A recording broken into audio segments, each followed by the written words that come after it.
stole from Cypher's truck. The PF was transporting two things. The analysis of that malachite has come back first. Naturally, the main compound is copper.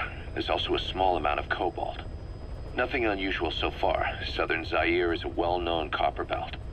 However, in addition to these, we also detected a trace amount of uranium. The content percentage, though, is too low for nuclear development. It most likely came from Shinkolobwe mine. That's where the uranium in that area comes from. The mine's closed, as all the high-purity uranium ore dried up a long time ago, but you could probably still find it there in small quantities. That said, there are plenty of other uranium mines that are in operation, like in Niger, Namibia, South Africa. Why go to an abandoned mine to scrape up whatever's left and ship it out in mass quantities without refining it? They were transporting that yellow cake too, which would suggest they have the technology to refine uranium. Anyway, that about sums it up. Unfortunately, the analysis of that yellow cake is taking a little longer. I'll let you know when it's done.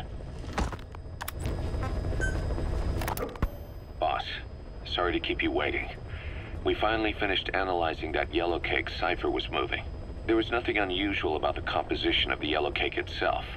Most of it was oxidized uranium, with the rest being impurities, various metals as well as traces of organic matter. What's interesting is the composition of these impurities. When we checked them against the impurities found in the copper ore, it was clear the yellow cake didn't come from Shinkolobwe, meaning they went to the trouble of mining two sources of uranium, then transported them together in different states. Another thing, we detected a very thin layer of highly enriched uranium in the middle of the yellow cake. Now that is very interesting. It may not be a lot, but it points to the existence of uranium-enriching technology. After all, yellow cake can't naturally produce highly enriched uranium. If they could mass produce this, they'd be just one step away from a gun barrel-type nuclear bomb. But uranium enrichment requires advanced technology and a large-scale facility. If that kind of place existed in Zaire, the Soviet Union wouldn't sit idly by. And there's another question. Where were they transporting the yellow cake and malachite uranium? The first place that comes to mind is South Africa. The government was supposed to have abandoned nuclear weapons development after caving to international pressure. But rumors persist that it's continued in secret. Plus, CRS were escorting the truck, and they're based out of South Africa. And then South Africa does have an abandoned test site. If Cypher's involved with nuclear development in South Africa, but how would that fit with their weapon to surpass Metal Gear? We need more information. Shinkolobwe. There's a name I haven't heard in a while. The U.S. bought a lot of uranium from Shinkolobwe mine during World War II for the Manhattan Project. They even sent a squad from the Army Corps of Engineers to reopen the mine after it was flooded. That's how good its uranium must have been. With that, the world's first nuclear test was a success. Shinkolobwe uranium might have been used in the Hiroshima and Nagasaki bombs too. Just hearing its name is like seeing all the phantoms of the war rise up to haunt us. But all the uranium's dried up, and the mine's been closed for years. So someone reopened it. Right. Zero-risk security seized control of the area and were forcing locals to work in it. And the Zairean government was getting a slice of what they took in exchange for looking the other way. Mobutu has to finance his tastes somehow. He'll gladly sell the rights to some old mine. The question is, why would zero-risk security do this kind of thing? Or rather, why were their employers, Cypher, interested in an abandoned mine?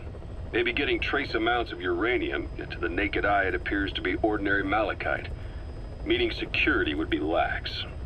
Not a very efficient way of obtaining it, but easier to move. But how would they enrich it at its destination? Did the yellow cake really have a layer of highly enriched uranium in it? Having trouble believing it? No. If they say it's real, then it's real. In which case, they might have some enrichment method that we don't know about. And this was to test it out? It's possible. And that would mean it's almost complete. Ever since the attack on your unit 9 years ago, the name Big Boss has become known the world over. What do you mean? Those of your men who survived traveled far and wide. They fought throughout the world. In fact, they're part of the reason we have all these PFs now. Every one of them suffered their own phantom pain from losing you. Talking about you wherever they went helped to heal their wounds. Your actions and words, your legend, has been told on every battlefield they've set foot on. Obviously, as the tales have spread, the truth's been distorted, painted over. Big Boss sacrificed himself to show us the threat that Cypher poses. He sounded a warning, so it goes. A warning? Too much power destroys the hands that hold it. Apparently, you chose to be a living example of that. I never said any of that. The moment any truth is passed on, it starts turning into fiction. The problem is, fiction inspires people more than facts. To the world, you're now the legendary mercenary Big Boss. The lessons you've taught the PFs are the reason they're so widespread. They're the reason they've survived. And you know what they all aspire to? To one day go nuclear, just like you did, and stand up to Cypher. Of all the stupid things you could do. They'll never understand what you really wanted. Heroes are misunderstood. It takes a man of the same caliber to understand what drives them. Bottom line is, these guys want to be like their hero, Big Boss. And deep down, they all have their eyes on nuclear weapons. They say that a nuke is the only means of standing against Cypher. But these days, it's becoming little more than a slogan to rally the troops and survive in a cutthroat business. Currently, there are 3 major PFs who've expanded into Central Africa. CFA, Rogue Coyote, and Zero Risk Security. HEC's investigations have shown there's almost no overlap between their areas of operation. It's not so much a turf war, more like they have a gentleman's agreement. If you do cross paths with them, you probably won't have to face more than one at a time. Still, don't expect a walk in the park. The CFA, Contract Forces of Africa. These guys are a major player. Their head office is in Pretoria, South Africa. That's also where the South African Defense Force is headquartered. We think the two are closely connected. An HEC investigation revealed that most of the CFA's operators are former SADF soldiers. South Africa has been locked in struggles with neighboring regimes for years. That means constant action. And we know better than anyone that's the best kind of training. A company drawing its recruits from hardened military vets. You can bet they know how to handle themselves. Do not underestimate them. Within the CFA is a company of soldiers made up mainly of locally hired operators. They speak Afrikaans to communicate with personnel from the CFA. But if you notice any speaking the local language, that's them. Though hired from the local population, they were originally part of a paramilitary group, so they'll have plenty of combat experience. And unlike their days shooting junkyard rifles out of beat-up pickup trucks, the CFA now supplies them with the latest gear from the West. On top of that, they've been combat trained by the South African Army. All that adds up to a much stronger fighting force. So don't brush them off.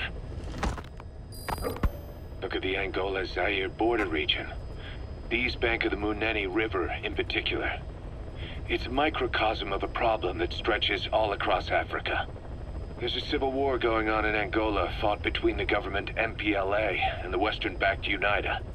Zaire is still a dictatorship under President Mobutu, but numerous uprisings have broken out in its remote regions. With all the trouble elsewhere keeping their hands full, neither government has control over their side of the border. They depend on militias and PFs, as do the rebels. Government forces, guerrillas, militants, groups of all shapes and sizes hawk whatever resources they can to hire PFs. Conflict brings PFs. PFs expand the war zone, and more conflicts erupt in a continuous chain reaction.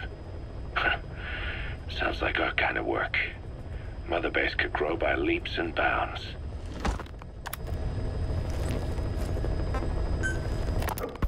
Hard to believe how many of those bipedal weapons have popped up around Africa.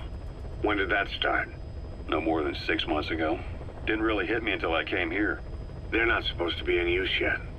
Emmerich says they were still doing the last round of fine-tuning. The doctor has no idea. His research has already hit the black market. Both sides of the Iron Curtain will have it by now. Even so, they're spreading much too fast.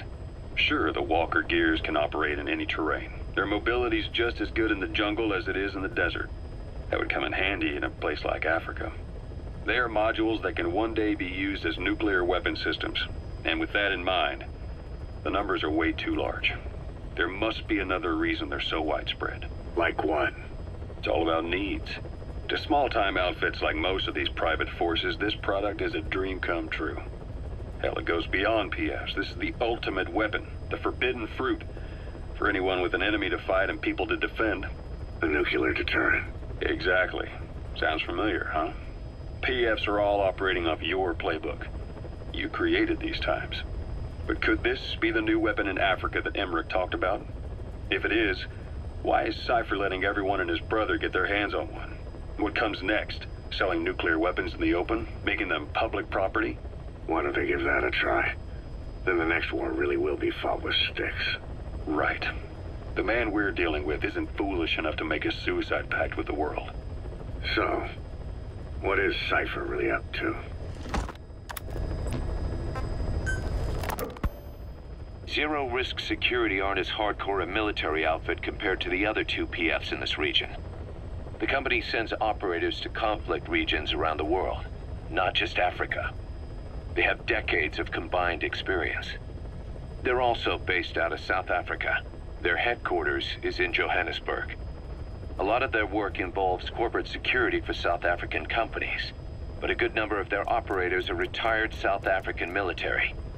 So don't mistake them for a bunch of security guards.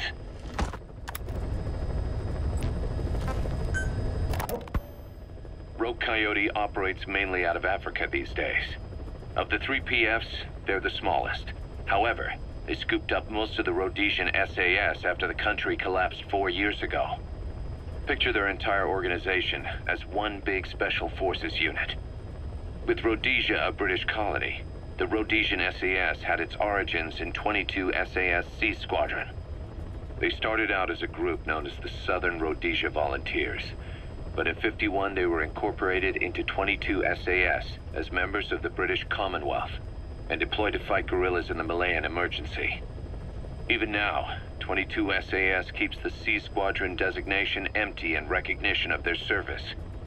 In a way, you could say the SAS almost makes up the core of Rogue Coyote. Later on, they were bolstered by other talent, including former Cella Scouts and 32 Battalion. These guys are direct descendants of the best special forces in the world. They won't go down without a fight. Don't get careless. Kungenga Mine. A civil war's been going on in that region for the last 20 years. It's being fought by what are now two ethnic groups, the Buta and the Mbele. Originally, you could barely tell them apart, but the reason for the current armed conflict goes back to World War I. After the war, their land was colonized by a European power, and it decided to give local control to the Buta. That split the two groups into rulers and subjects, laying the foundations for an inevitable civil war.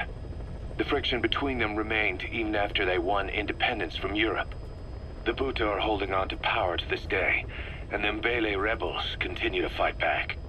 The conflict is funded by locally mined gold, rare metals, diamonds.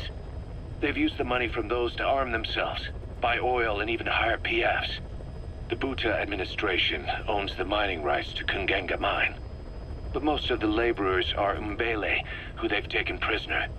The product they've gouged out of their land is bought up by cheap Western corporations. And the civil war is fueled by the profits. That's how it goes. One country's people is split apart by another country. Then the two groups tear up their own land for money in order to fight each other. Now this civil war started by a foreign power is the norm, and it's sucking up all the country's resources. PFs are just the same. They follow the money, taking war with them wherever they go. That goes for us too. It's an endless river of bloody retaliation, and we're standing downstream. Should we make a stand and staunch the flow? Or wade in amongst the corpses and make a bigger splash than the rest? We'll follow your lead, boss. Boss, about those invalids you saw in that devil's house. Poor bastards. All strapped down to their beds, with those lumps on their chest. The medical staff tell me they were probably a type of cyst. Cysts can get that big. In some cases, yes. But supposing they're a kind of atheroma forming on the surface of the skin, the size is just too big, and the appearance is all wrong. In the end, the medical team were at a loss. Those lumps were like nothing they'd ever seen. The fluid you said you got on your prosthesis when you touched one was burned off in the fighting, And the factory burned down too. None of the tests we did once you were back at the base revealed a pathogen that could have caused them. Meaning we don't have a single sample to work with. Everything went up in flames. What worries the medical team most is whether it's contagious. Whether there's a chance we could end up like that. And? Mother Base's sanitation control has always been strict. After all, war is great at transporting diseases. For the time being, at least. There's no sign of contagion or any symptoms that could be related. One more thing. About the surgery that had been performed on the people in the Devil's House. Yeah. You said that their throats were cut open, with an acoustic tube pushed inside? Right. The tubes were hooked up to tape recorders, playing some kind of audio. Well, we picked up some of that audio through your radio transmissions and recorded it here. The intel team has been working on analyzing the communications log. What have they found? There's nothing tying the contents together. We've got a report on 3 deaths in a car accident on the autoroute near Marseille. Protests outside the Libyan embassy in London. A press conference with the former Prime Minister of Sweden. A 4-month-old weather forecast for Balikpapan. And then commercials for appliances, cough syrup, and TV dinners. Assuming they're not all staged, they come off as recordings of your average public broadcasts. Public broadcasts? Just radio and TV signals? Yes. And from all over the world. We're looking into whether they're genuine or not, just to be sure. What else? A speech that sounds like it was recorded out on the street, and people chatting about how this year's tomato crop did. And there's nothing they have in common? We're partway through the cryptanalysis. That includes checking all audio ranges and running it backward and at different speeds. Then there's vocabulary breakdown for political suggestions, ideological comment points. But I don't think it's going to get us anywhere. Where were the recordings made? There's nothing linking them from that angle either. Just like you reported, we've detected virtually every major language there is. French, German, Italian, Spanish, including South American accents. Then there's Russian, Hindi, Arabic, Portuguese, Mandarin, Cantonese, Japanese. They're nothing if not thorough. Well, I don't know if we've got them all covered. Ignoring the ones that have gone extinct, supposedly over 5,000 languages exist today. Besides, English isn't one of the ones we picked up. Really? English? I know. Only 5% of the world's population is a native English speaker. But when you factor in those who've acquired it as a second language, nearly 1/3 of the people speak it. The world's dominant lingua franca. You gotta figure they had it somewhere among all the languages in that place. No English. Bear in mind, we didn't hear everything that was played in that room. We couldn't isolate the more distant sounds due to static and the program could have been set to change every day. In a nutshell, for reasons unknown, people in that room with a common medical condition were made to listen to recordings in languages from around the world. It's not clear how the growths on their chests fit into it. It could have been treatment for them, or maybe an experiment of some kind. I'm guessing one person knows. Yeah, Skullface. He was there. The only thing we can say for sure is that he's involved. You mentioned that the man on fire was crushed under Sahelanthropus in its hangar. Yeah. He was caught under the wheels of its transport platform. But his body wasn't found. What? We searched the area the moment we arrived, but there was no trace of him. I wasn't hallucinating. I know. I trust you on that. That means someone must have taken the body. But when I got there, everything was still as it was. Even Skullface hadn't been touched. I can't see a reason to sneak into a place like that and drag out the biggest, heaviest guy there. What are you getting at? The only option left is... he got up and walked away. That platform ran him over. Just ran him over. You're saying that's not enough? I don't want to believe it, but maybe not. He shrugs off bullets, even rocket strikes. There's no reason to think that would finish him. It seems ridiculous, but I'll start gathering eyewitness accounts just in case. If you dig up anything concrete, I want to know. You'll be the first, if I dig anything up. But I hope to hell I don't. No kidding. Volgan, the GRU colonel, was burned alive with a Shagohod during Operation Snake Eater 20 years ago. Despite suffering severe burns to his entire body, he still clung to life. After you left Seleniarsk, Volgan's body was taken to a research institute in the outskirts of Moscow, but modern medicine couldn't explain why he was still alive. Not that the Colonel was any ordinary man to begin with. That constant electric current he had running through his body that he could unleash at will, to be honest, I was always uncomfortable around him. Thought I might get electrocuted just by standing nearby. The institute studying him was tasked with investigating and developing human paranormal abilities. The comatose Volgan was used to further the Soviet Union's research into such abilities.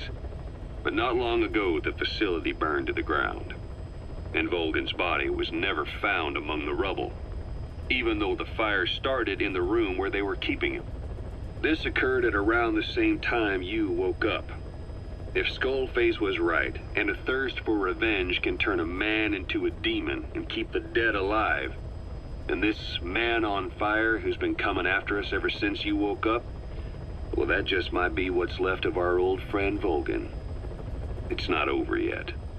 Back in '64, in Seleniarsk, you brought his plans for a utopia down in flames. That grudge is what's keeping him alive. The day the research facility holding Volgan burned down, a Soviet jumbo passenger jet happened to crash nearby, far away to the north of that hospital in Cyprus. On board the plane was a young boy who was being studied at the same facility. The plane fell to Earth from over 8,000 feet, but the boy's body was the only one not recovered. At almost exactly the same time as the crash, Volgan awoke in that facility. According to the Research Institute's documents, the gifts this boy demonstrated included psychokinesis and telepathy. To protect his mind from being inundated with other people's thoughts, he always wore a kind of gas mask. A rudimentary form of psychic insulation, apparently. We don't know where this boy is, but if Skullface is connected to him, we may cross paths with him yet. This boy is part of a new age where nothing we understand about the world makes sense anymore. Don't let your guard down. The White Mamba, Nyokayam Pembe.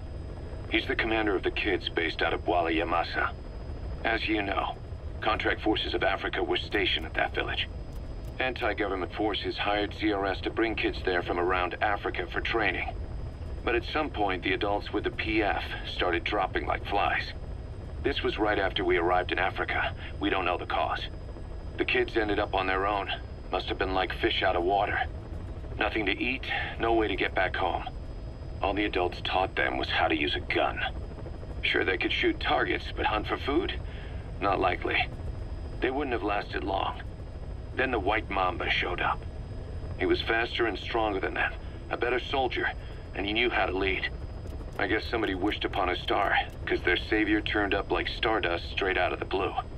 The moment he arrived, the kids had their new commander. That was when they started attacking other villages. Word of the infamous White Mamba spread fast. But it isn't just his combat skills that got people talking. As you can tell from the name, he's the only light-skinned kid in the unit. Not to mention the blonde hair and the blue eyes. Not common in those parts. We have no idea where he came from or what he's experienced. The kid's a huge blank.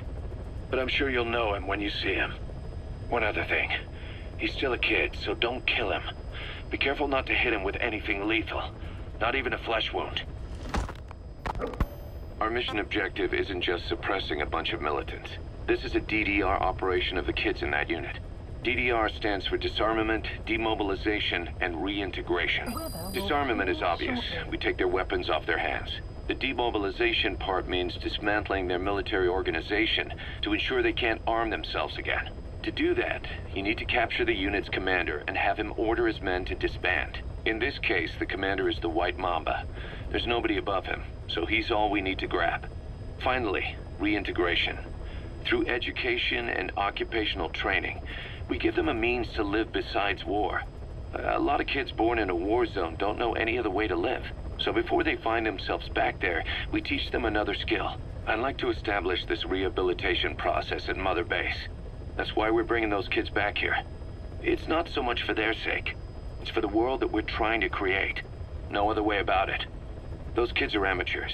Bad for business to have them running around where we're trying to work. Bring them all back if possible. Or as many as you can.